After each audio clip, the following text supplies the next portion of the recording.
একটা cinematic trailer বা highlight করতে আমাদের কতদিন সময় লাগে? তো দেখো, সেটা ডিপেন্ড করে থাকে তুমি কি সঙের উপরে করছো না মিউজিকের উপরে করছো, বা দুটো উভয়ের উপরে থাকতে পারে।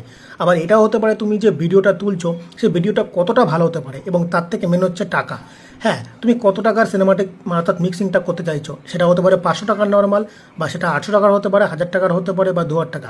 এটা তুমি ভালো করেই জানো, যত বেশি টাকা দেবে, যত তুমি ভালো ছবি তুলবে, কাজটাও কিন্তু তোমার ততটাই ভালো হবে, এবং যাকে তুমি দেবে সে ধরে কাজ করবে।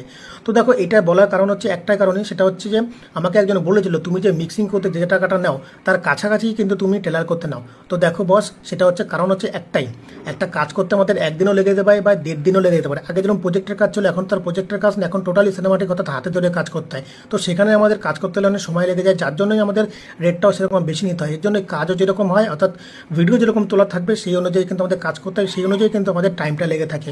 সেটা তোমার 1 দিনও লাগতে পারে, 1.5 দিনও লাগতে পারে, বা 2 দিনও লেগে যেতে পারে, এরকম পরিস্থিতি হয়। এর জন্য কিন্তু টাকাটাও তোমার বেশি করে নেওয়া হয়।